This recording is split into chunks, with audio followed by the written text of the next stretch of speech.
everybody, and welcome back to another episode of the Totally Unqualified podcast, the podcast by the Unqualified for the Unqualified. I am Luke Rosenthal, or Football Fan Zone. Join of me, of course, are my two lovely co-hosts, Gage Hall and Jake Maltese. How are you guys doing? I'm doing fantastic. I'm excited to get into it. Yeah, same. Doing great. Look forward to this podcast every week. Looking forward to this episode. And before we get into things, guys, make sure to go download the Overtime app. It's going to be linked in all of our bios for all of our socials. It supports us and helps us bring you guys better content. And it's an awesome app, just straight up and straight honesty there.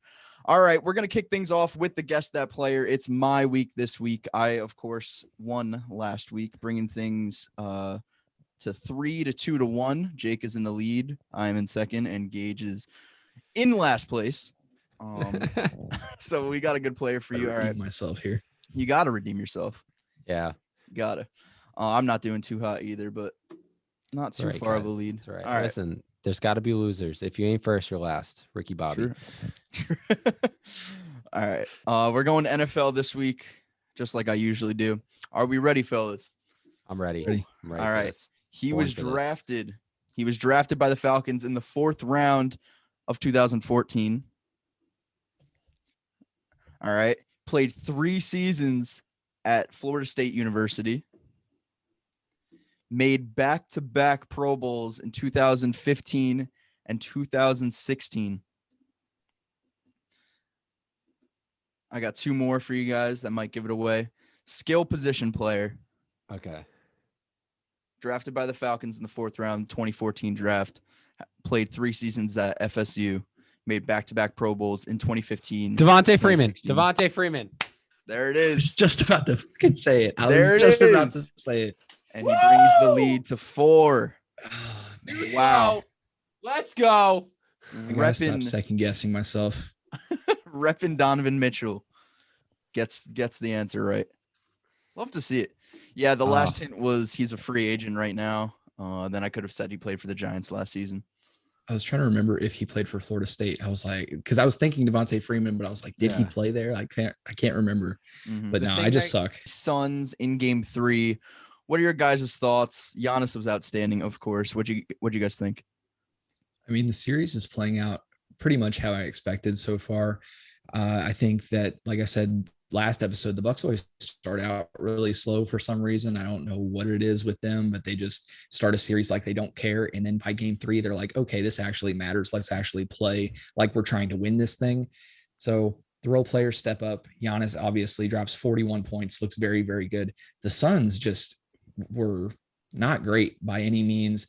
And they're showing their weaknesses when DeAndre Ayton's not on the floor. I mean, Giannis comes to play. He can just do whatever he wants, even more so than he already does. DeAndre Ayton gets into foul trouble, and they take a huge lead. Devin Booker only drops 10 points. Looks very, very rough. Great game for the Bucks. Not a great game for the Suns. The Bucks are back in this thing 2-1. Yeah, I don't really have much to say. Gage kind of covered everything I was going to say, but I mean, Giannis is showing us why he's the superstar that he is.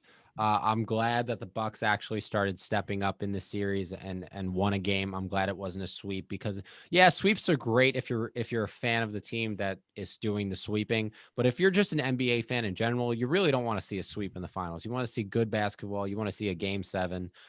So I'm glad that this series is going to continue to go past 4 games. I'm glad there's just not one dominant team because the Bucks can definitely put up a fight, and we saw that in game 3. So good for the Bucks, and I expect them to be playing better going forward. Definitely was good for the Bucks, and of course I posted a TikTok saying that I thought the Bucks were going to get swept the day before game 3, and then everybody's in the comments are like, oh, make a video when the Bucks finally win a game. And they wanted to see my response, so I made myself look like an idiot there.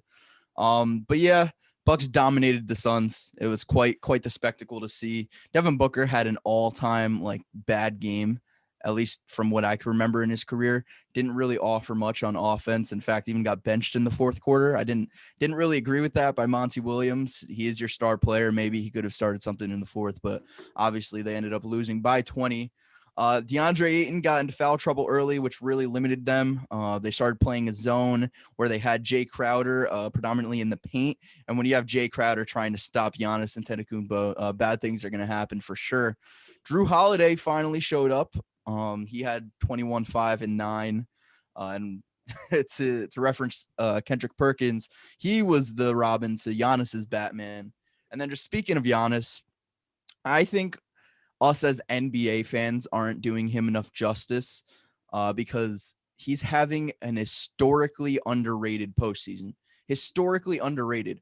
I mean, what did he drop in game 3? He dropped 41, 13, and 6. He's dropping 30 bombs on a nightly basis, and coming back from that injury, which looked really bad against the Nets.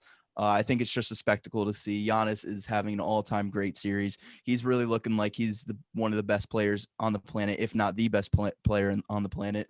And you know what? He did beat who I thought was the best player on the planet in Kevin Durant. And now he's losing games for Team USA to fucking Australia. So, yeah. And great Nigeria. For the and Nigeria. They did bounce back. They did win tonight, though, 108-80 against Argentina tonight. So finally, it's a good sign. Great. Finally, what's going on with that Team USA team? I don't know who's coaching it. Pop. It's Pop. Shit. But I mean, even the Dream Team lost to like a college team prior to their Olympic run. So, but that's we'll see different. What happens. I mean, that's different because he blew that game on purpose. What was the Pistons coach name? What? I'm blanking on his name. The guy with the hair. Jeez. The guy with the hair. Yeah. Oh, that guy. Van Gundy? No. In the damn. Okay, I'm gonna get reamed by NBA fans for this one because I can't remember the goddamn guy's name. He's like a Hall of Fame head coach. Oh, but the like guy with the hair. Yeah, no. The guy really cared about his hair. All right, that's what I know. But no, he like they're saying that he like blew that game. He sat Michael Jordan like the fourth quarter of that exhibition game. Like he was trying to humble them on purpose, and then they came back the next day and like beat the shit out of them. If you go back and watch that Dream Team documentary, like that was a great documentary. I highly recommend it. But yeah, they go into it in that documentary about that. Well, even if it was intentional, hopefully this at least has the same effect for this Team USA. We'll see what happens. Yeah, seriously. I mean, this team right now is missing 3 of their key players in Drew Holiday, Chris Middleton, and Devin Booker. They're missing 3 of them. And even if they do come and play for Team USA, how good are they going to be after playing potentially a 7-game series, a 6-game series? See, I've seen people saying that like, oh, this team is missing a few guys because they're still playing in the finals and stuff like that. But I mean, I still feel like a guy or a team with Damian Lillard, Kevin Durant, and all these other guys shouldn't be losing to a team with like Joe Ingles and Matisse Thybulle and stuff. Like those are great players. Like, come on. You think that, but those teams have been playing together for years. They've been on Team Australia for years. Man. This is more of a new age team for Team USA with all the young guys. Yeah, sure. And you got to take into account, like every time these exhibition, these other countries come and play Team USA, that's their Super Bowl. That's their NBA finals. Like they don't give a shit that it's an exhibition game. They're going into that trying to like, oh, this is the big dog and we got to take them down. This is Goliath and we're David. Like that's what it is. So they take those games seriously, and USA kind of just they don't give a shit about those games. They're it's just going rough seeing how it's going right now, and then like flashing back to DeMar DeRozan trying to pull a 360 dunk in exhibition games a little while back. Gotta love me some DeMar DeRozan, my favorite player for a while. He's what actually got me into basketball with the Raptors. Fun fact. But yeah, you know who DeMar DeRozan consistently beat? Maybe not consistently beat, but who I think is better than, or it was in 2015 when he had his crazy season, his only crazy season with the Raptors. Giannis Antetokounmpo. That was a terrible transition. Giannis Antetokounmpo. We're gonna play a game real quick called "Which Took Longer." Okay, so the average free throw versus the Nets in the Eastern Conference Finals for Giannis Antetokounmpo took 12.5 seconds. So that was the average. Okay. Wow. So I'm going to list off a couple moments, a couple things that have happened that I want you guys to guess. Did it take longer, or did it take more time or less time than it took Giannis to shoot a free throw, his whole free throw routine? Are you guys ready? As ready as I'm going to get. I'm ready for this. All right. So it took Giannis an average of 12.5 seconds to make a free throw versus the Nets. Did it take longer for David Bakhtiari to chug 2 beers at the Bucks game? I'm going to say no. Yeah, I'm going to say last time for David Bakhtiari. So you think Giannis's free throw routine took more time? Yes. Yeah. It did not. The time for David Bakhtiari to chug 2 beers took 13.5 seconds. Wow. Giannis's 12.5. It's very close though. Very close. I expect more from David Bakhtiari. Honestly, step it yeah. up. Pitiful. Really? Jesus. All pro left tackle my ass. You should be chugging beers like it's nothing. Listen. Should get 3 beers down in that time. Yeah. Seriously. I love how that's become like a routine now for Bucks games is David Bakhtiari Yeah. just throwing down some beers. All right. Joey Chestnut. How Ooh. long do you think it will take for him to eat 5 hot dogs, more or less time than Giannis shooting a free throw? Hold on. I don't know if this is cheating, but I'm going to use a calculator here. Do Hold math. Quick calculations. on. Yeah, hold on. Wait. You need the Jeopardy music in here. 12 and a half seconds. Mhm. I'm going to say it took him more time. So It took Joey more Chestnut time. more time, that is. All right. I'm going to say Jake. less time. I'm going to say less You're gonna time. say less time. It takes Joey Chestnut an average of 15.1 seconds Damn. to eat 5 hot dogs, which is a crazy stat. I don't know where I fucked up in those calculations. 'Cause I can get anywhere near that number. I want to know what you did. I didn't do it right. I don't know what the fuck I did. All right. So he ate, well, okay, let's go through this. Let's have a quick math lesson here. He ate 75 hot dogs in 10 minutes, right? 76. Okay. 76. All right. So I did 76 divided by 10. All right. That's fair. Mhm. All right. And then I divided that by 60 to get seconds. So 0.12 hot dogs per second. And then I times that by, I guess 12.5. No, that's not right. No. All right. My math teachers are just looking down on me right now. I haven't taken a They did math not class do a since good high job. school, and that just hurt my brain right there. Oh my goodness. All right. Algebra 6 on this podcast. We're making up new shit now. All right. Sha'Carri Richardson to run a 100-meter dash. Does it take more or less time than it would take Giannis to make a free throw? I know this. This is less time. It's less time. I'm going to say less because Jake ran track and shit. So You guys are right. It takes Sha'Carri Richardson 10.72 seconds to run a 100-meter dash. That's 12.5 seconds for Giannis to shoot a free throw. Wild. That's Fucking crazy. That's And then crazy. bonus round here. So there was an outlier Giannis routine, okay, versus the Nets, where it took 36 seconds before he got the ball and free throw and all, 36 seconds to shoot the free throw, his whole routine, okay? Was Rachel Nichols' apology on ESPN longer or shorter than Giannis's 36-second outlier free throw routine? Can I just say, as soon as you said Rachel Nichols, I thought this was going in a completely different direction. yeah, I kind of did too. Yeah, I was like, we are not. Did Jimmy bringing this Butler up. last long? And I was like, does Luke know the answer to this? No. Absolutely not. It's I'm very gonna interesting say to think about. her Though. apology took more. I'm gonna say it took more time. Her apology took more time. Okay. I'm gonna say it should have probably taken more time. I'm gonna say more time. You're definitely right on that. It should have taken more time.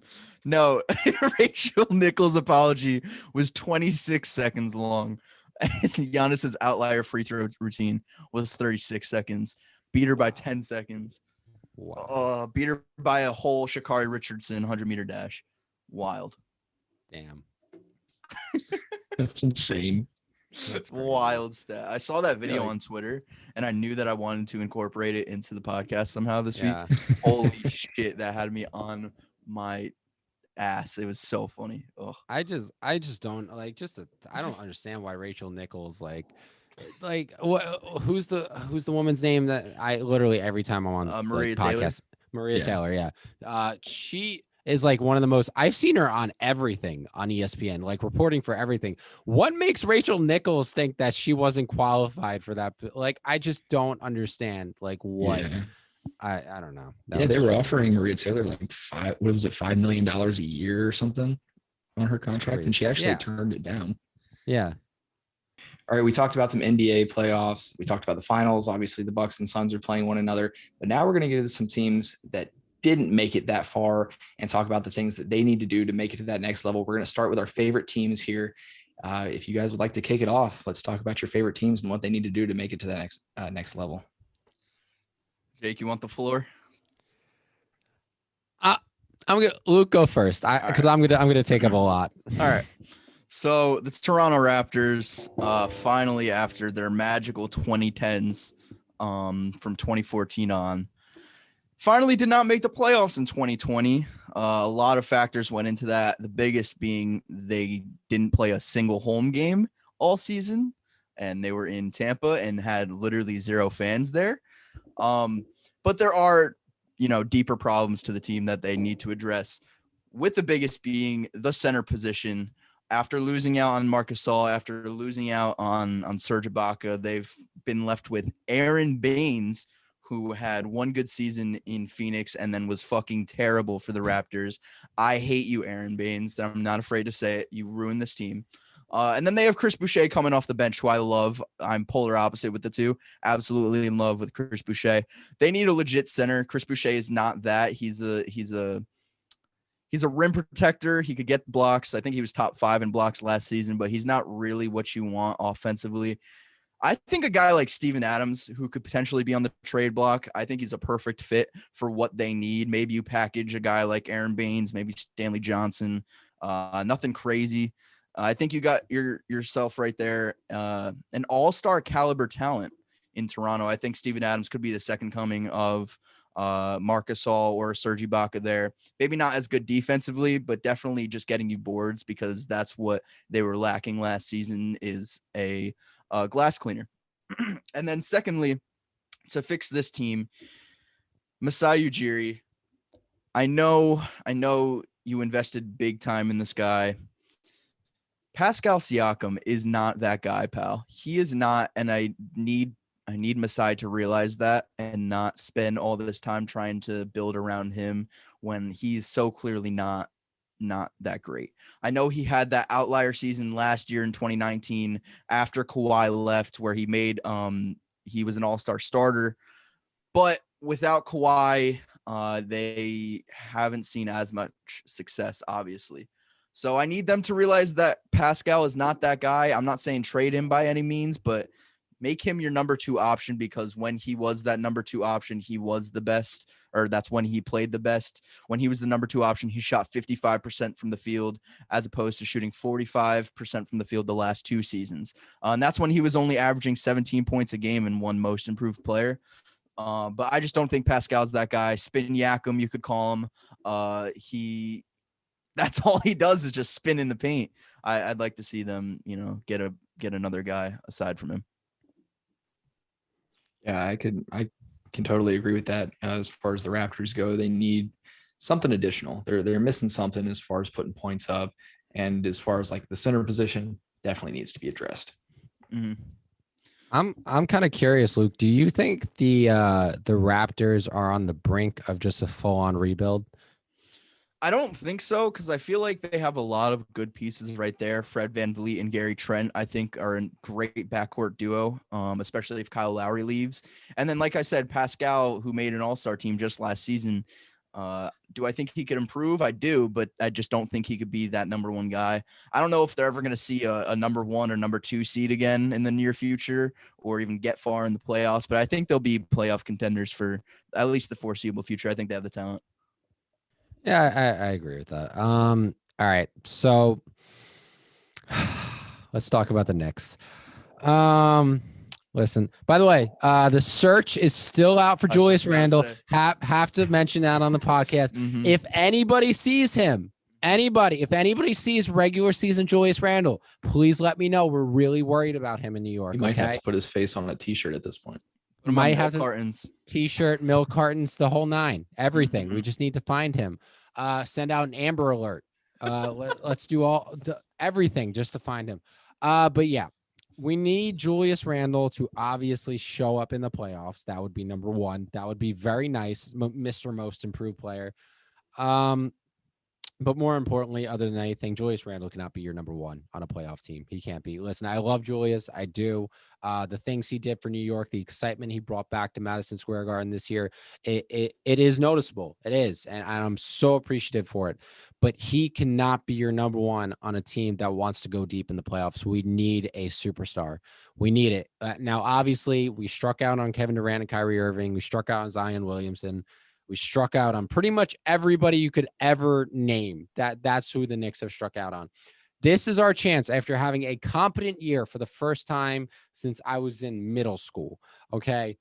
First time having a competent year. The Knicks are not the laughing stock of the league right now. They're actually looked upon as a team with a bright future, with a great head coach. We need a superstar to come to this team, and we finally have the team that a superstar will want to come to. So I'm looking at you, Damian Lillard. I'm looking at you, Bradley Beal. That is the type of player we need on the New York Knicks. Okay. Man, that if we got one of those with Julius Randle playing as good as he played in the regular season, with Emmanuel quickly coming up. I mean, first and second of all, we got to get rid of Elfrid Payton. If I see Elfrid Payton start one more time for this team, I swear to God, I'm going to walk to Madison Square Garden and oh my God, I don't know. I'm going to slap the entire organization. Okay. The entire coaching staff. Why is Elfrid Payton starting ahead of Emmanuel quickly?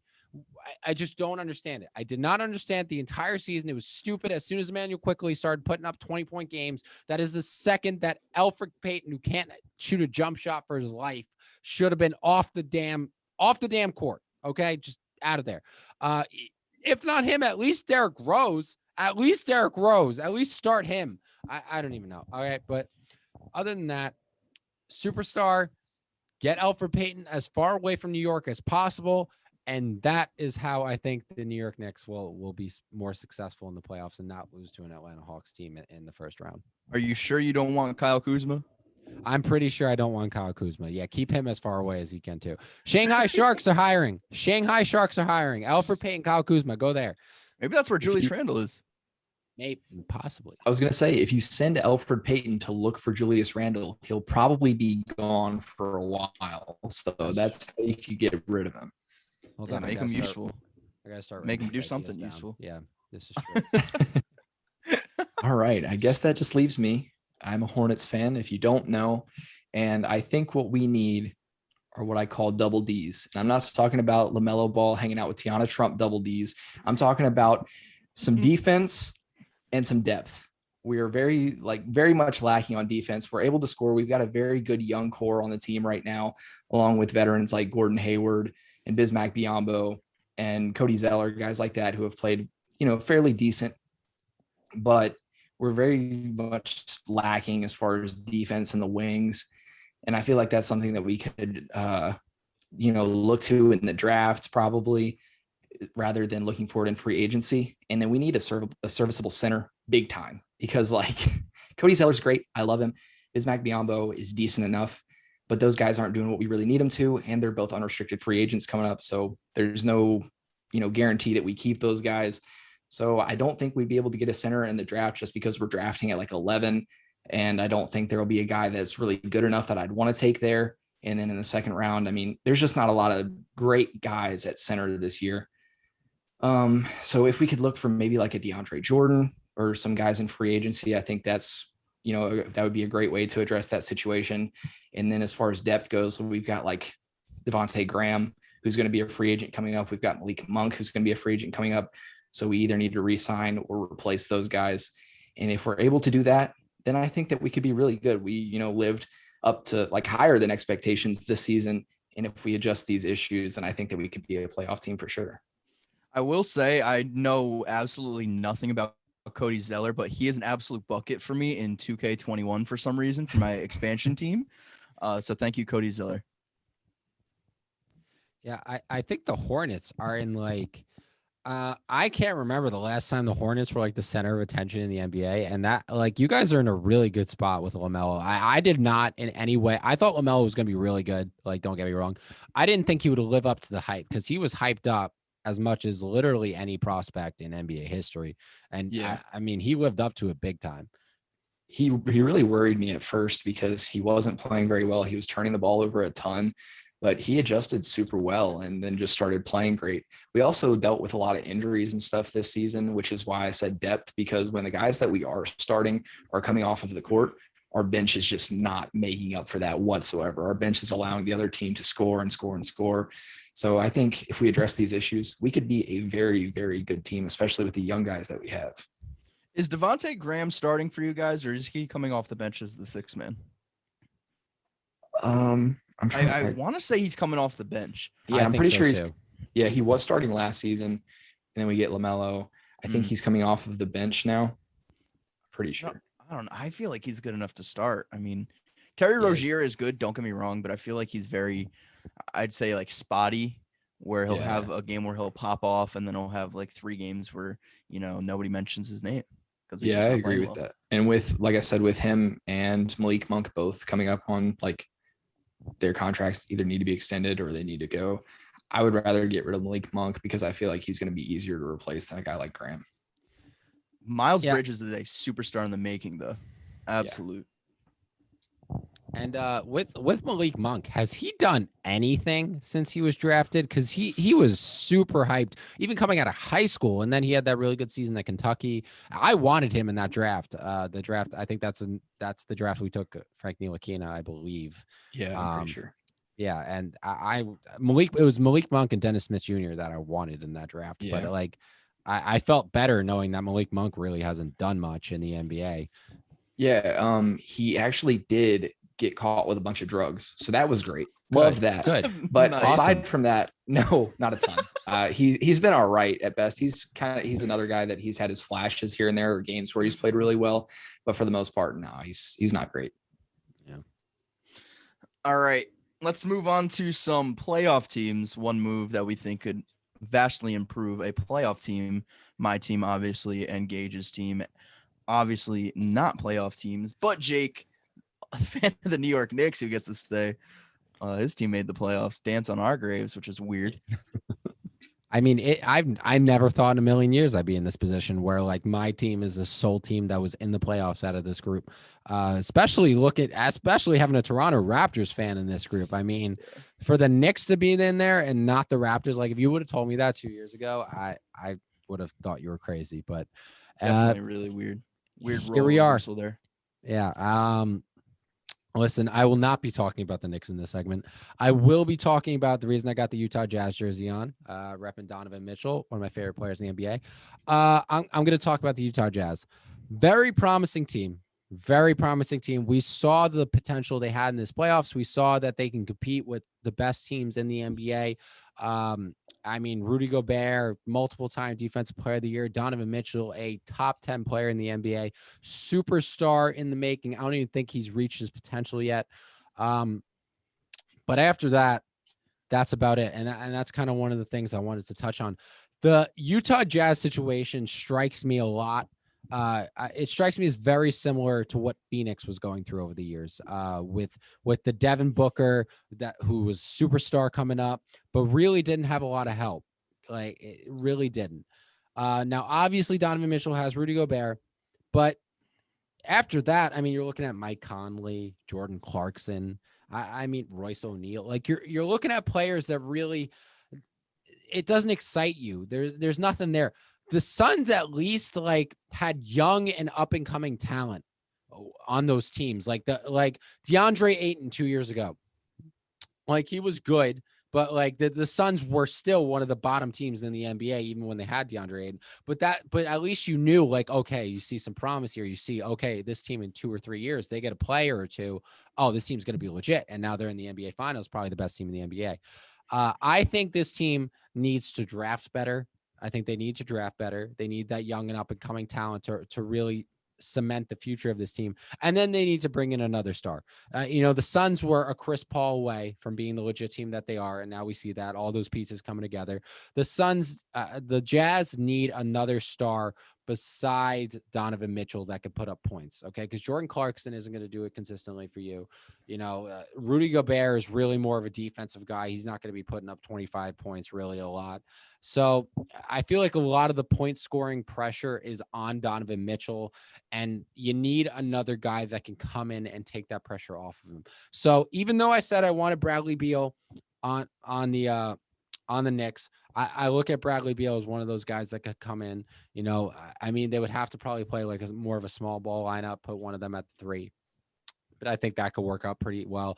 Damian Lillard would obviously be the prime player that they should go after. If they get Damian Lillard on the Jazz, I mean, just book them for the Western Conference Finals. I mean, that's going to be tough to beat that team. But just any of these players, if they just need another point scorer to kind of take that pressure off of Spida. But if they get that, they're in a really, really good position with the depth they have on that team, with the defense that they have on that team, to really go far in the playoffs and potentially be a finals contender. I think it was really weird how underrated the Jazz were this season, because if you look at the team as a whole, they had 3 All-Stars in Mike Conley, Donovan Mitchell, and Rudy Gobert, and they have the 6-man player of the year in Jordan Clarkson, and Rudy Gobert won defensive player of the year. They were the number 1 seed. They were overlooked all season. And you know what? Maybe it was right that they were overlooked, because I think they had the most disappointing finish in the playoffs, maybe other than like the Knicks, who only won 1 game. They lost to Paul George and they had a 2-0 lead. Yeah. Paul George, and they had a 2-0 lead. They're way too talented to be finishing like that. I think they're good the way they are right now. I think adding another star would, bring them to the next level. But what can the next level be? It's probably championship now that they've already got a 1 seed. I think they're a top contender in the West as we speak. But yeah, I could see definitely a Bradley Beal would be outstanding. Be insane. Yeah, I think a big issue for them is just lack of consistency, and that definitely showed in the Clippers series, where it's like one game they looked for real. They looked like the best team in the league, and then the next game they were like, why are they even in the playoffs? How did they get here? Because they don't have, like Jake was saying, they don't have that secondary point scorer. I think, and this might be an unpopular opinion, I think with Joe Ingles and Jordan Clarkson, both guys that are very capable of coming off the bench and playing very well and putting up some additional points off the bench, I think if you can take one of those guys and potentially trade them or package them to get a guy like you're talking about, a superstar, I think that would be a great move for the Jazz in the long run. Yeah, I mean, definitely wouldn't hurt. But Mike Conley's good still. Definitely still. I mean, probably on way too expensive of a contract at this point in his career. I think he's getting up there in age. I think he's getting $34 million. Like, I think he got 34 million. I think he was the highest paid player on this team this year, and he was injured for a lot of it. Like, Mike Conley is a great player. I really thought he was going to contribute. I think they didn't have him for the playoff run, right? He was injured.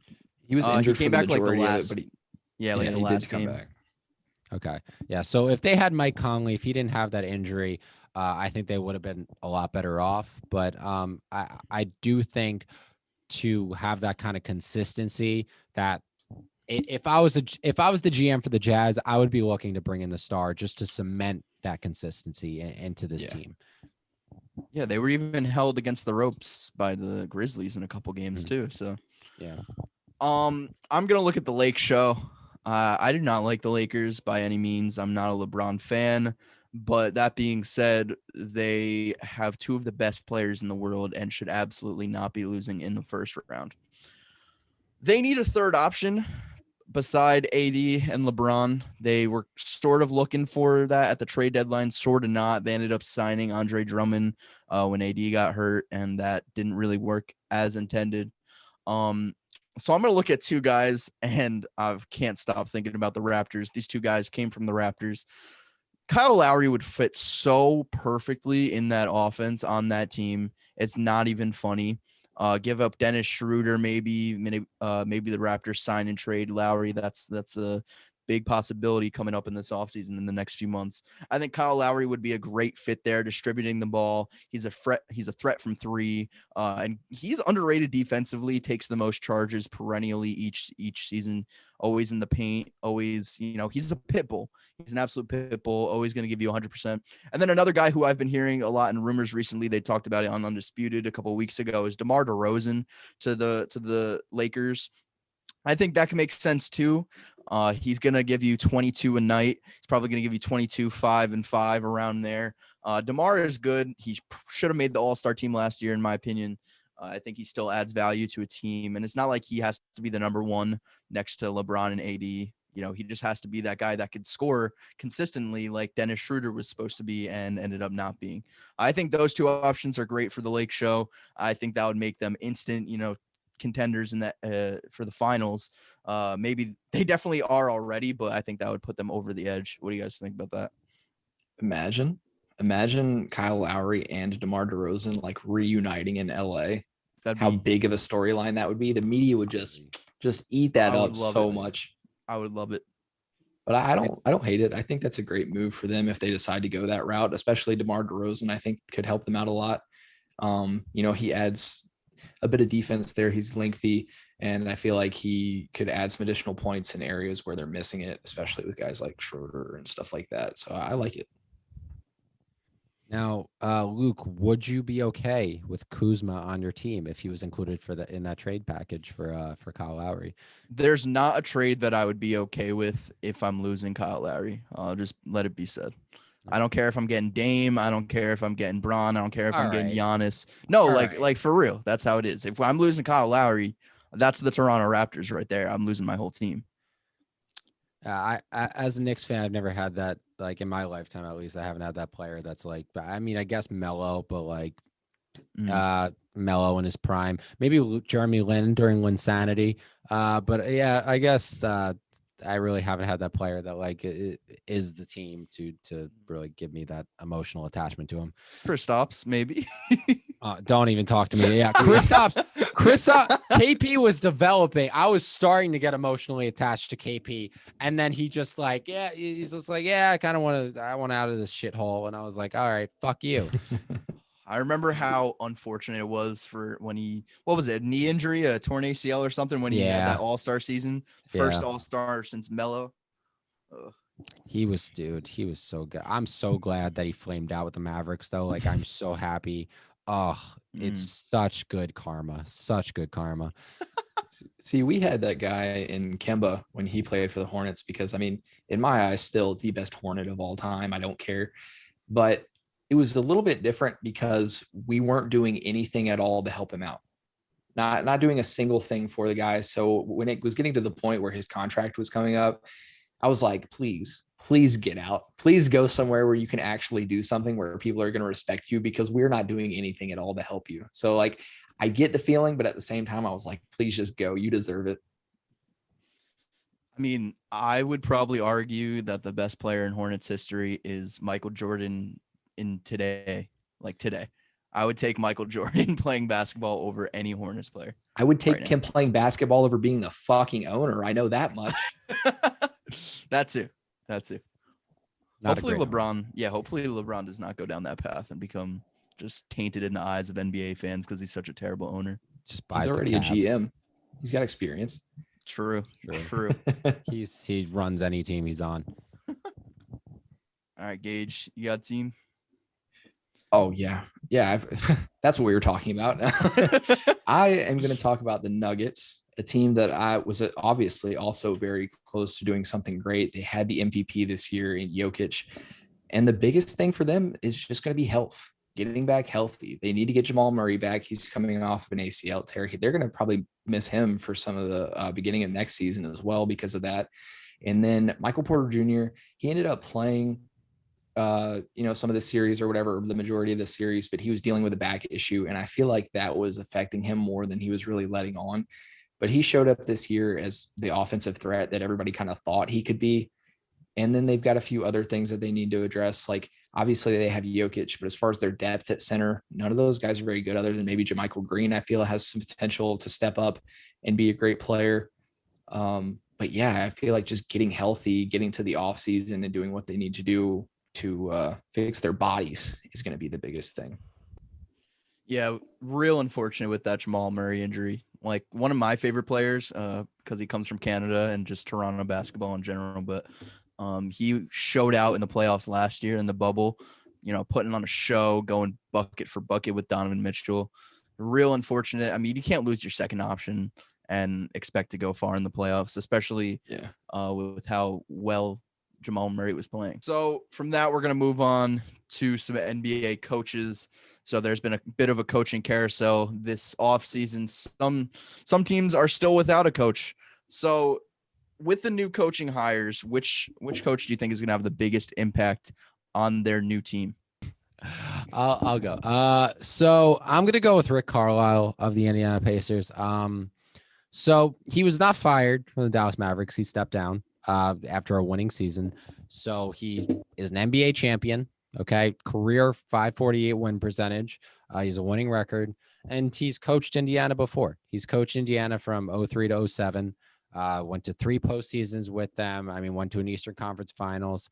This is a guy who has proven that he doesn't need a super team to build a winner.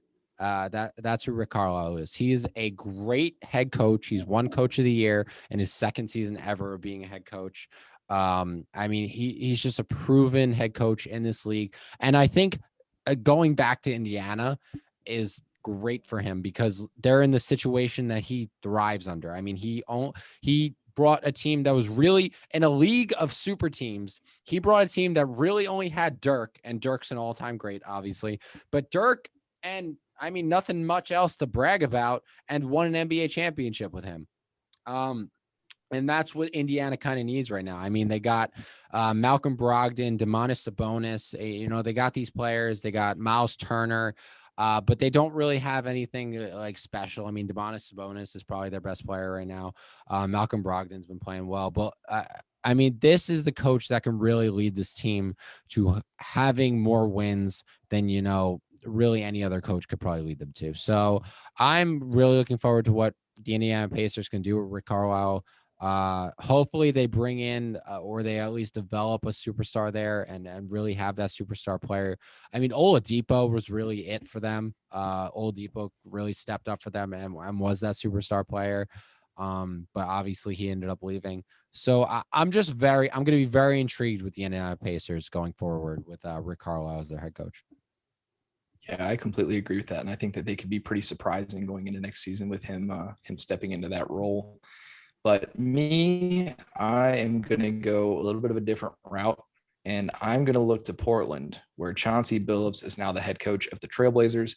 And I know that this is probably a questionable one for a lot of people, especially with all the questions circling around Damian Lillard and whether or not he's going to end up staying. But I think that if they're able to retain him, and I think that he does want to stay if he's able to do that, if they're able to come to terms on, actually building around him and putting some pieces around him that are really going to help him out and putting him in a winning situation in Portland, because he's a loyal guy. He wants to stay there.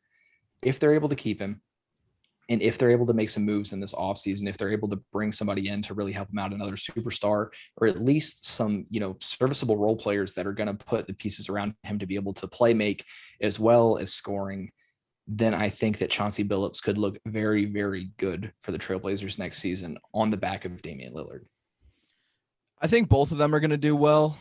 Just getting back to the Rick Carlisle signing, though, when you look at Rick Carlisle led teams throughout his career, he's always had that number one guy who above and beyond is better than everybody else. He's that clear number one option. He had it in Dirk and he had it in Luka. I just don't see that guy on the Indiana Pacers. I know Domantas Sabonis has gone to a couple All-Star games the past few seasons, but I don't really think he's that guy. I'd see him more of like a Pascal Siakam sort of guy where he'd be better suited as a number two. And like you said, it was unfortunate what happened with Victor Oladipo to see him sort of fizzle out. And then getting back to Chauncey Billups, I think the Blazers would be good regardless of who they hired at head coach, simply because Damian Lillard is such a great basketball player and he is going to lead that team to a winning record. But for me, I'm going to look at the team who had to replace Rick Carlisle, and I'm going to look at Jason Kidd for the Dallas Mavericks. Now, Jason Kidd doesn't have the greatest track record of being a head coach. He's only had one season with a losing record, but other than that, he's been pretty average, maybe above average. He had a winning season with the Nets and then a couple winning seasons with the Bucks, and then sort of fizzled out. And then he's been coaching the past few seasons as an assistant coach on the Lakers. I think he's really going to be what Luka needs to really unlock more, how should I say this, more He's just going to help him develop more because Jason Kidd sort of plays like Luka in a way that they're able to shoot, knock down threes. I mean, Jason Kidd probably distributed the ball a little bit better than Luka, but that's not to, discredit anything that Luka does with distributing the ball. I think he plays a little bit like Luka, so he's going to help Luka out in that aspect. But doesn't have a great track record, like I said, but in terms of developing Luka, and that's what they have to focus on right now because he's a top 5 player in my opinion, and it wouldn't surprise me if he ends up, climbing that ranking pretty soon. I think Jason Kidd is going to be the guy to do that. Is there any more to develop with Luka? Like, honestly, winning. If there's another tier to this, I'm terrified. Yeah, seriously. I would think more of like developing KP because KP has kind of stunted his growth after that injury in New York. Well, I think KP's gone. I think KP's not going to be there very much longer. Maybe they get rid of him at the trade deadline, but it was good for Rick Carlisle to get out of there because there was a little bit of a severed relationship between Luka and Rick Carlisle. So you needed to bring somebody in there. Jason Kidd's very likable, very player friendly head coach. I think they'll get the job done. So, yeah. And I agree with that to an extent. And I like Jason Kidd and I think that he'll be a great coach. But I feel like because of the situation in Dallas and with Luka being that star and them not having really many pieces around him to help him out right now, and them heading into a situation where it's like, we paid this money for KP. Do we keep KP? Do we try to trade him? Or, I mean, and his value right now is only going down, in my opinion. So if they end up in this situation where they're like, okay, we got to get rid of this guy, but we don't really have any assets to be able to continue to build around Luka, I feel like Jason Kidd could end up in a bad situation where he just ends up being the first guy out because of the situation they're heading toward. You know who I'd love to see in Dallas? Although I don't really think it's going to happen. I think he's going to re-sign with Atlanta. I'd love to see John Collins. I think John Collins is a perfect fit there. Pair him with Luka. He could play the 4. He could play the 5. Big guy that you need. Presence on defense. Outstanding, catching and lobbing the ball. Or not lobbing the ball up. Catching lobs from Trae Young. Could do the same with Luka Doncic. I think he'd be a perfect fit. Do you think that would kind of be a slap in the face to Trae Young almost just because of the narrative that's constantly tied to Trae Young and Luka Doncic? Like, oh, I'm going to leave this guy that I just made it to the playoffs with. And we had this, we didn't have any expectations and we completely exceeded them, but now I'm going to leave him to go to the guy that he was traded for. Yeah, probably, but it only add to his villain arc as just a player in the NBA. So True. All right. So we talked about some head coaches, and from that, we're going to go straight into our speedy spotlights. And I am kicking it off this week, and I am talking about something that might not be super hot in the news right now. Are you guys ready? You have my timer all set. I got your timer, Gage.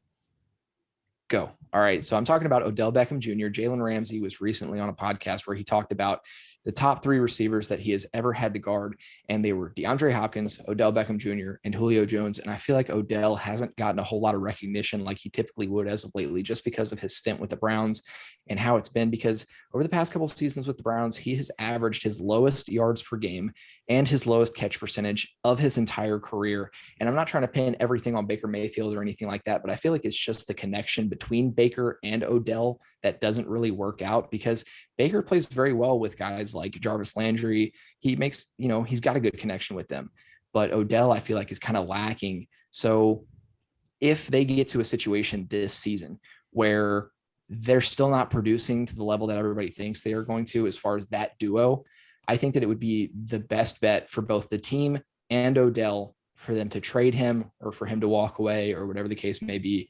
I think that OBJ would be better off somewhere else if they can't get it going. I would love to see Odell somewhere else. But what time did he get? What did he get? 103. 103. All right. I was All right. going faster than I needed to there. I was trying to speed it up. I'd love to see Odell in the green and gold, personally. Oh, God. Oh, geez. No.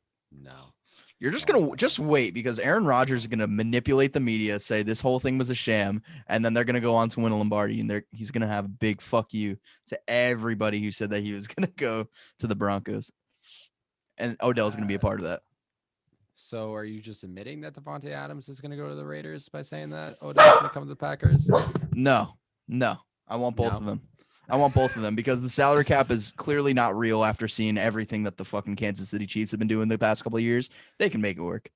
That's true. That's fair. Mm-hmm. All right. I guess I'm up. I got you ready this time. Look at that. All right. Wow, Luke. I'm so impressed. I really am. All right. All right, Start whenever. All right. So Pete Alonso, listen, I'm a big Yankee fan, diehard Yankee fan. It's not a lot. This is very rare that I will rave about a Mets player. So Mets fans, if you're listening to this, take this in because it's not going to happen again.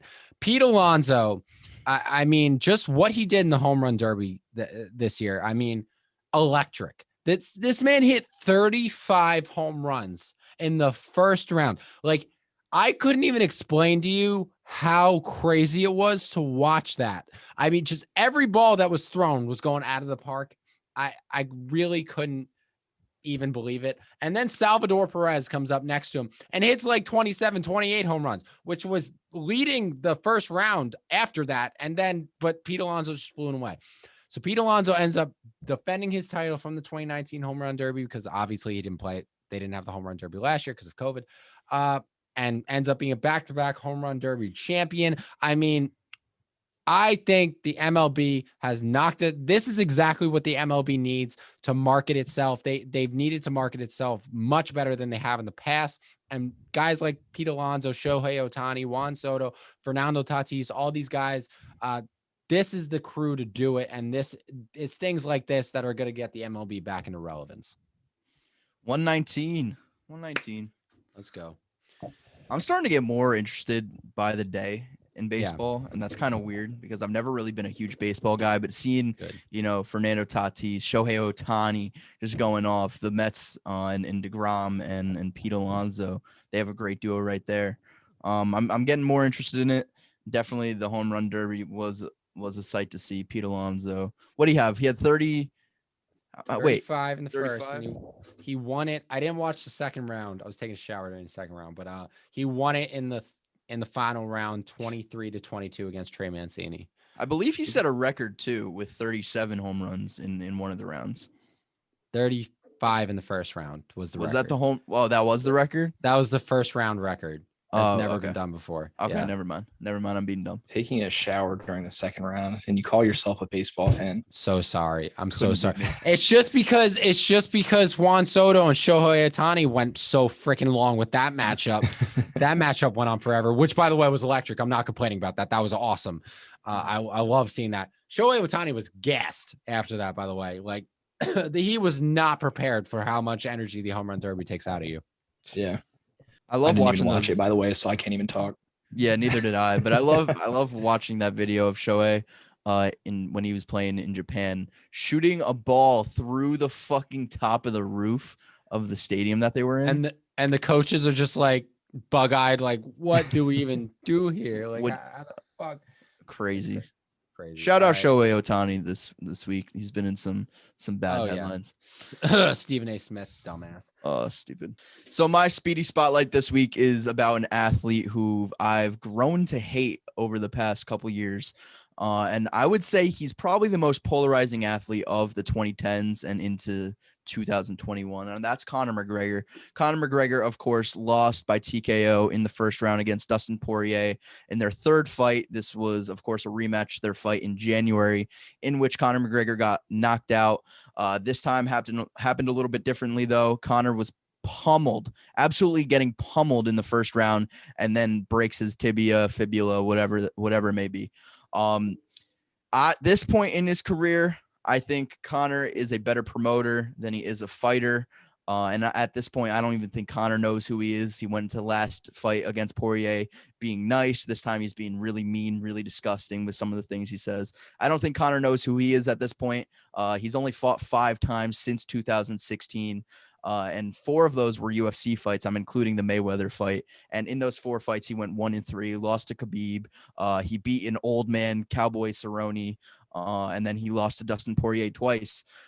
And then I just want to talk about some of the things that he was saying after he broke his ankle, to sit on the floor after you got beat up and then to still, call out Dustin Poirier's wife, saying that she's in his DMs. While it may have been funny in the moment, it sort of just takes away from the fact that, you are this polarizing figure, and having this grand stage, you shouldn't be saying those sort of things if you want to be one of the best. I think we're seeing the end of Conor McGregor, and that's all I have to say. All right, you went like 135 there. I allowed it 135. because I wanted to hear what you wanted to say, but I could have buzzer noised you. I Mhm. could have very easily. All right. I'll do better next time. 5 seconds shorter.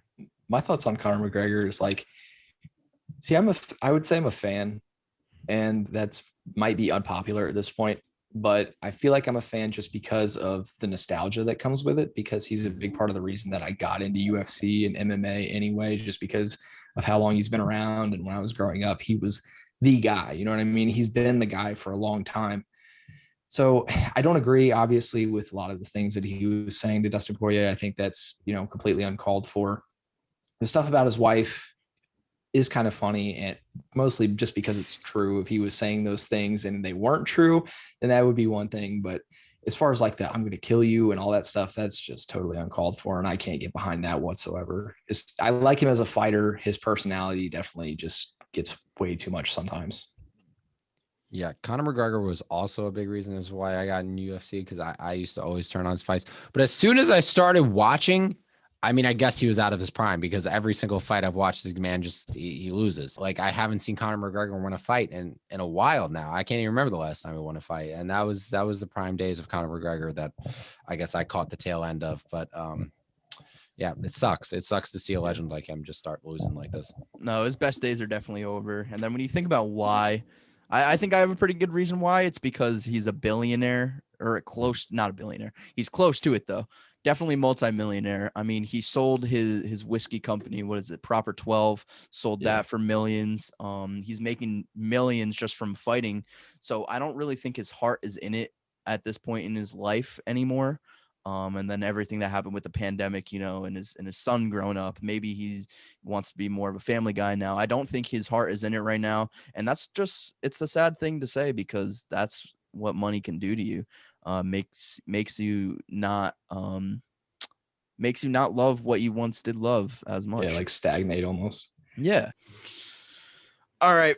Moving on from UFC to some NFL. We're going to be talking about faces in new places. So guys, which player joining a new team will make the biggest impact this season? We're not counting rookies here, just strictly free agents or trade by trade. So which player you think is going to have the biggest impact on a new team? Okay, so I'm gonna go with Kenny Golladay here for the New York Giants. So the Giants have, I mean, they've had some good receivers. You got Sterling Shepard, you got the guy out of Auburn that's escaping. I lose everybody's name when we start filming. What's the Darius Slayton. Darius Slayton. Yep. Yeah. So you got Sterling Shepard, you got Darius Slayton, you got Pro Bowler. I can't think. Evan Engram. God, I swear to God, I go to blank every time I talk about it on this podcast. All right, so Evan Engram, Sterling Shepard, and you got Darius Slayton. I mean, but you really needed that number one guy. You haven't had that number one guy since Odell, and that puts a lot of pressure on Daniel Jones. It puts a lot of pressure on Saquon Barkley, just because the defense is really worried about everybody. Now, those are good players, but they're not anybody that defense is necessarily going to be scared of. Kenny Golladay is that clear-cut number one option. You finally have it on that Giants offense. That's not only going to open the passing game, it's also going to open the running game, because now when you're putting that extra guy in the box, you're putting that safety in the box because you really didn't have to worry about the Giants receivers. Now you're going to have to take that guy back, and now that's going to give it's going to give more running lanes for Saquon. It's going to open up the run game. It's going to open up, catches for other receivers. It's going to get everybody involved. Just the benefits of having that number one guy that the defense has to be scared of. I mean, they're endless. And I think the Giants needed that more than any other team. So I think Kenny Golladay right there is going to be an awesome, awesome addition to that Giants offense. And I think this is finally going to be the year that we see Daniel Jones improve, that we see Saquon Barkley improve, that we just see that Giants team finally take that next step towards, the getting better and getting into playoff contention. I think we saw them take a big step last season, especially in terms of their defense. I mean, Leonard Williams really stepping up. They had a chance to make the playoffs heading into week 17. Like, they could have won that division with I forgot what had to happen, but they could have won that division. They did have a chance. And the football team obviously won it. Got to see Daniel Jones improve this season. Like, this is it. This is the make or break season for him. He has talent around him now. He has a decent O-line with guys developing like Will Hernandez, Andrew Thomas going into year 2. Zeitler. No, Zeitler's not there anymore, is he? Is Kevin Zeitler there? He's on the Ravens. Yep. Yeah. So maybe not the greatest offensive line, but Daniel Jones, he has the receivers now to do it. He needs to see him. I need to see him step up. Yeah. You talked about a guy that is coming into the NFC East. I'm going to talk about a guy that is leaving the NFC East. I think Carson Wentz steps up and plays significantly better than he has, especially over the past season or so. I feel like, the level of play that he had his MVP season might not be necessarily sustainable when you look at the stats and stuff like that. He was big on third downs, which just is never going to be sustainable, but he's getting back with his old offensive coordinator and Frank Reich now as his head coach. And I feel like they know each other very well. They're going to be very comfortable. I feel like he's got good pieces around him. And I feel like he may not step back up to an MVP type level, but I feel like he's going to be better than Phillip Rivers. And he's going to be at least like an upper tier average quarterback. And I feel like he's perfectly capable of that. And as long as they have that, I don't see any reason why they can't make it back to the playoffs and make it further than they made it this past year.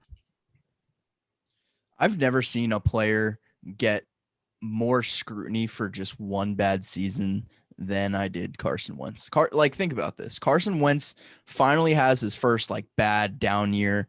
I mean, hell, he was in the MVP conversation just a few seasons ago before he got hurt. But he had a bad season, but I don't think you could blame that all on him. I mean, his whole team was injured. He's in a toxic organization, just straight up.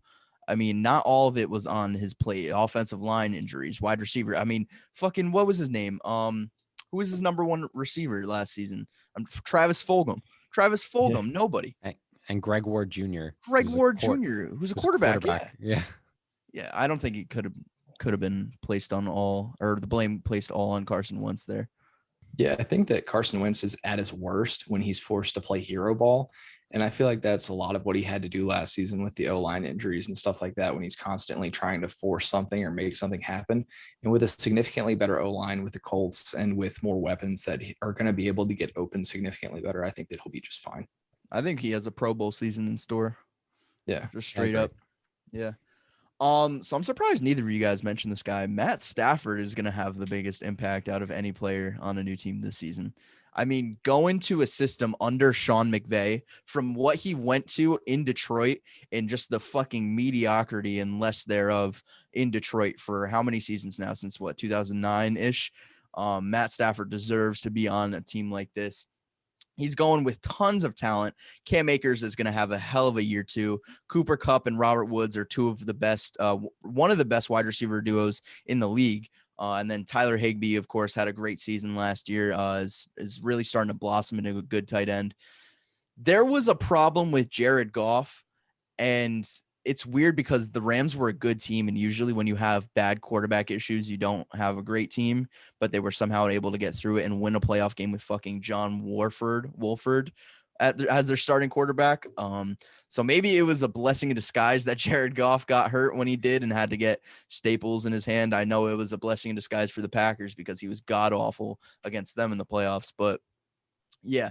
Matt Stafford's going to have a hell of a season. I think the Rams are my pick to come out of the NFC this year because I think Matt Stafford is going to improve that team so much. They're bound to have a top 3 defense already, and then just offensively, they have tons of weapons everywhere. Matt Stafford is that guy. I don't think he's as great as some people think he is, and I know I just said all that just to say that. I don't think he's going to be a top 3 quarterback this season. I don't think he's going to have an MVP season like some people imagine, but I do think he's going to make this team one of the best in the NFL. Well, of course he's not going to have an MVP season because that's going to be Sam Darnold. Oh my God. This guy. we can't escape it. It's everywhere. Everywhere. But I agree. I mean, I thought about Matt Stafford. I wanted to switch it up a little bit, especially with as much hate as Carson Wentz has been getting. But yeah, for sure. I think Matt Stafford makes that offense a whole lot better than Jared Goff could. I saw a stat that Matt Stafford only played 72 games with the Lions in his career or something like that. And 38 of them, more than half, have been through game-winning drives, or he only won 72 games while on the Lions, and 38 of them had like half of his games are game-winning drives. Yeah. What a terrible poverty organization. Good for Matt Stafford. Yeah. This is another random stat involving Matt Stafford. It doesn't really have anything to do with his play whatsoever. But did you guys know that he's only 4 months older than Ryan Tannehill? Really? Really? Doesn't that just feel wrong? It feels like And, Ryan Tannehill is significantly younger. Yeah. well, Tannehill was drafted in 2012, Mm, right? And I yeah. guess he stayed in college a lot longer because he was a wide receiver originally at Yeah. Texas Must A&M. have. Yeah. Must So have. he might have stayed there 5 years. That's crazy though. That does feel Yeah. weird. That's weird. I don't like that. Yeah. I mean, Matt Stafford's gonna just blow the NFL by storm. Yeah. I don't want Easily. the hype to get too crazy around Matt Stafford though, because like I feel like we're hyping him up to be like, okay, now he's got to perform. Like if he performs anything less than like Patrick Mahomes' MVP season, we're all gonna be like super disappointed. Like that's what I feel the Mickey hype has Mouse gotten MVP. to. Yeah, seriously. Like Matt Stafford, he's gonna have he's in the best situation of his entire career. He's gonna have an awesome season. Let's not expect like 55 touchdown Super Bowl championship here. Let's expect like really like top 5 quarterback in the NFL, gonna be awesome, but like not anything we haven't seen before. Like he's not gonna be better than Patrick Mahomes. Not like record breaking or anything like Yeah, that. yeah, But I can exactly. agree that Matt Stafford's probably going to be one of the best new faces in new places. But on the new places part of that, what if we made some new places for NFL stadiums? What do you guys think about that? I love it. I'm excited for this one. I'm really excited for this one. Love it. All right. So NFL expansion team, where would I place it? I was thinking about this. I was going back and forth with a few places. Like I would like to see an actual New York team other than Buffalo, not Yeah. counting the Giants and Jets because that's bullshit, and we do not New accept. Jersey. We do Yeah. not count New Jersey. All right. Yeah. Absolutely not. I'm gonna say Toronto. I'm gonna say Toronto just because Surprise, I know. surprise. Yeah, surprise, Shocker. surprise, shocker, absolute. Just imagine just a football team in Toronto. Toronto is a big football team or football city with I can't remember their CFL Argonauts. team. Argonauts. The Argonauts. They are a big football, American football, I should say. City. I think they need to expand their territories a little bit, if that makes sense. Like outside of the US, expand their region because you see what they're doing in places like Mexico City. They're trying to bring games over there. They're going to England and in London at Wembley Stadium. They're having games there. I think Toronto, just go a little bit up north. I mean, it's basically Buffalo. I know that the Blue Jays played in Buffalo during the COVID season last year. Why not? Why not? Great city, great fan base, very loyal. Probably be cold as hell, but you know what? Put a roof on that bitch. You should be good.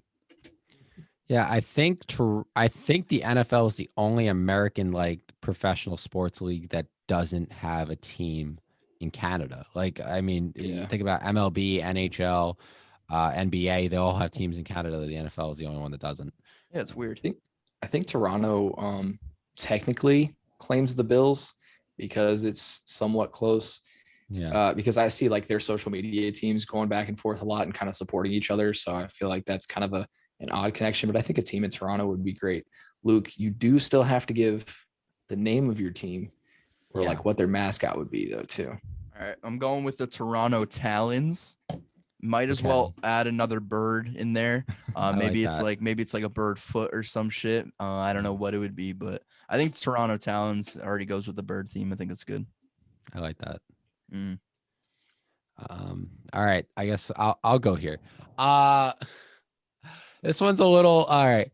I'm gonna bring an NFL team to none other than Fargo, North Dakota. Okay, now listen to me here. Have you guys seen College Game Day at North Dakota State when College Game Day has gone to North Dakota State? Those people show the fuck out for North Dakota State football. Okay, like it is crazy how much they love Division I AA football. All right, Carson Wentz talks about it all the time. How like the craziness of the people there. So I think I want to see it. I want to see more of it. I saw it on game day. I think I watched the Division I AA championship just because I wanted to see like how much these fans like support like in Fargo and shit. I mean, it is a football town. Like I really can't describe it as anything else. So, and everybody forgets about the flyover states of the Dakotas. So I'm going Fargo, North Dakota, 222nd most populated city in the United States. I mean, just begging for an NFL team at that point. All right. And I'm going to call them the Fargo Frost. Okay. Now, They were voted America's toughest weather city in 2011. They have a bunch of blizzards there. So I just think that fits. I want a team in North Dakota, like just the Dakotas in general don't get talked about. I forget their states sometimes.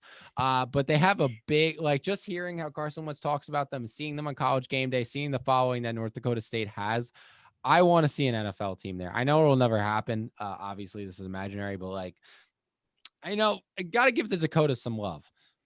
I mean, if Green Bay could have an organization, I feel like far. Seriously. Mm-hmm. Yeah, that's pretty true. I can go with that. And like, imagine their mascots like an abominable snowman or something. That'd be sick. That'd be awesome. Be pretty sick. Yeah. And then it's not like North Dakota State's bad either. You know what I mean? They had Carson Wentz come out. They're having Trey Lance come out now. So I mean, there's somewhat of a market a little bit. Yeah. Easton Stick was I think he's the backup for the Chargers. I don't know. Yeah, he's still hanging around there. Yeah. I mean, like you said, it is a flyover state in North Dakota. I said that weird. It's not like they have much out there. Yeah. Might as well give them a team, It would be like a sort of like a Green Bay situation where that'd be all that they know and love is that one team. Yeah, I'm with it. I think it'd be awesome. And I like that name too, the Frost. I'm with it. Maybe it's like a little snowflake or something like as their. I think you could. Yeah, I think there's so much you could do with the Frost, just like the logo. I can imagine some really cool shit with that. Yeah. Oh, maybe like a helmet, but like it's like frosting up. That'd be cool. Or like a football that's like frosting up. Or something like that. Yeah. Yeah. You could definitely do some cool stuff with that. I like that a lot. Maybe the stadium would bring the tourism to that area. Maybe it wouldn't be a flyover state anymore then. I'm going to do something a little bit similar where I'm not doing a complete flyover state, and it's going to be a little bit personal to me. I am going to Charleston, West Virginia. I visited West Virginia my whole life because I have family up there and everything. And I'm going to name them the Charleston Coyotes. I think that would be super sick. And when I was visiting up there, I used to hunt with my dad, my granddad, and we always had an issue with coyotes where they would just run rampant and cause a bunch of terror. So that was the first thing that came to mind for me when I thought Charleston, get that alliteration in there. I love alliterations. And I feel like that team would just be absolutely sick. And knowing how the fans show out for Morgantown, for WVU, I think that they would do the same for Charleston. I like it. West Virginia, big football state. State. I'm with that. And then just the country roads theme, they lean into that shit with that. That would be awesome. Just take me home, country roads, just playing a halftime every single game. That'd be sick. That's one of the experiences that I want to experience as a football fan is definitely singing at West Virginia at a WVU game. Country roads. Oh. I'm with that. I think the NFL needs to come into, because if you imagine if these flyover states got football teams, how much they would show up for that shit. Because they got nothing out there, zero, just nothing. You give them a football team, they're gonna show up. A lot like Green Bay. Green Bay has a little bit of an advantage because they were one of the founding teams of the NFL. That's kind of why they stuck around. It wasn't like we just plopped a team there. But I think the NFL really does need to start looking into maybe expanding into these states that don't have anything else. Even if they don't, why does the NFL not have a G League equivalent? Where maybe just make a 10-team league around the US and where you let these guys develop older veterans who aren't on team because maybe their contract situation, or I know a lot of veterans were free agents last year because of the pandemic. Maybe they go to one of those teams to try and prove themselves again. I feel like there should be sort of a developmental league there. That's what the XFL was trying to be. The XFL was trying to get assigned with the NFL to be that kind of G League affiliate. A lot of outside leagues and stuff have tried to do that sort of thing. It seems like the NFL just isn't really willing to make their own. Other leagues have came out, like the AAF came out and tried to do it. The XFL came out and tried to do it. And the NFL worked with them when they were doing that whole thing. But the NFL just isn't willing to actually make their own or put their all into it because they're solely focused on their league. But I think that would be great. I think that'd be awesome. Well, they used to have it with NFL Europe. NFL Europe, that's where Kurt Warner was. That's where Adam Vinatieri started out. There was a lot of players. They used to just, all right, you sign with this team, you get shipped overseas, and then you come back when you're ready. And that's what NFL Europe was. I think they need to bring back NFL Europe. Watching those highlights back, that shit was awesome. They're making a Kurt Warner documentary now. Yeah, that's gonna be good. Cool. Yeah, Really I've good. seen the trailer for that. One of the best stories in all of sports. Like that's just a story Yeah. that everybody can appreciate. Yeah, As far as the NFL Europe thing goes, I mean, I could see them potentially working toward that in the future because they're talking about like going to Germany this season if they can make it happen and stuff like that. They already go to England pretty much every year. Obviously, couldn't with COVID and all that, but I mean, with them making their way over into that area, I could see them bringing something like that back. yeah. I mean, unless you have, didn't the Chiefs have that one debacle where they were supposed to play in not Kansas City, Mexico City, but they couldn't because the field was like terrible conditions, so they just canceled the whole thing. Yeah, that was stupid. That was Yeah, really and stupid. and every time they go to Mexico City, there's always a bunch of issues too, where it's like people are shining lasers in their eyes and Yeah, like that just Oh was yeah, that too. It was yeah, the it's Brock just Osweiler horrible. situation. Yeah. Yeah, We need to get a team out of London. I mean, that basically was the Jaguars for a couple of years, but yeah. I do think that the Jaguars have a decent chance of moving to London. It's just the logistics of it that like NFL owners are fighting against because they don't want their teams to have to fly, 5 hours for a matchup. Like it's already hard to fly for West Coast teams to go to East Coast and vice versa. Like imagine going from the West, imagine the Rams having to play the fucking Jaguars or something like that. Like it would just be a nightmare logistically with the travel and everything. Yeah, they always have that list that comes out at the beginning of every year before the season starts where it's like this team has to travel the most out of any team. Yeah. And people don't really think about that. Like that takes a toll on a team, all those travel hours. Yeah. Yeah. But I think there's a way to do it where if you just have every team after a bye week, make sure that the Jaguars are playing a team after a bye week or something like that. I think it could work out. But now I understand the excuse for not having a team in London and everything. Like they have that argument. There's no excuse for not having a team in Canada. Like there's not. Yeah. Like you should have one in there already. Mhm. I guess maybe the CFL. I think like reports came out like because I feel like I've looked this up before why the NFL doesn't have a team in Canada. I think it's like a lot to do with like the CFL and like Canada might not really want an NFL team. I don't know. They're worried that it'll take away from the CFL. Like if they put a team in Toronto, like Luke was talking about, it take away from their CFL team and stuff. Yeah. Does the CFL have a United States team? No. Okay. No. That's weird. Just merge them. Literally. I mean, ABA, NBA kind of thing. Yeah. AFL, NFL. I don't think the CFL. Well, it would be hard because there's just different rules. There's just different rules there. So I think Canadians it's not completely the same. Yeah, exactly. Man, I basically live up by Canada, right on Lake Ontario. So hell, if there's a Toronto team, I'm with it. Absolutely. All right, guys, that is going to wrap it up for episode 8 of the Totally Unqualified podcast. We're almost at 10, guys. Almost 10 weeks doing this. Yeah, time is absolutely flying. 2 We're months. getting 2 months Crazy. exactly, getting through the NBA finals, and NFL season is right around the corner. Well, I think I saw 56 or 58 days away from when we're recording this on Tuesday night or Wednesday morning now. That is 12 a.m. Guys, once again, just want to thank you for listening. Go download the Overtime app. It's going to be linked in all of our bios. Supports us, help you bring you better content. And it's just an awesome app in general. If you like sports, if you like social media, it is perfect for you. And make sure to go join our Discord. We're building a community there. If you like sports, like I said, basketball, football, baseball, hockey, we got it all for you in there. We do polls, weekly polls. We do a bunch of conversations in there. We have a bunch of debates, and it's just a great community to have. So you guys got any closing thoughts before we wrap things up? I just want to say that I had a great time doing this. I think this was a great episode. For anybody that's listening, we really, really appreciate you guys. And if you want to keep up with us when we're not putting on the show or when we don't have a show out or you're waiting on the next episode, we've got Instagram, we've got Twitter, we've got a bunch of different places you can reach us. If you follow us on TikTok as well, at Extra Points for me, at Football Fan Zone for Luke, and at Jake Maltese 3 for Jake. You can keep up with us there. Also, we will be expanding into YouTube. We are going on to YouTube soon, so just look out for that. Totally Unqualified on YouTube. Thank you guys so much for listening. Just best fans in the world, TU crew. TU crew. Yeah, so I guess we'll see you guys next week. Make sure to join the Discord. Literally got my idea from the guys in Discord for our Speedy Spotlights. I mean, they're awesome. One of the best communities, over 100 people in it. So go check that out. The link is in Gage's bio. It's in the Totally Unqualified TikTok bio, Instagram, all that stuff. So go check that out. Go join that awesome community to be a part of. Thank you guys so much for watching, and we'll see you guys next week.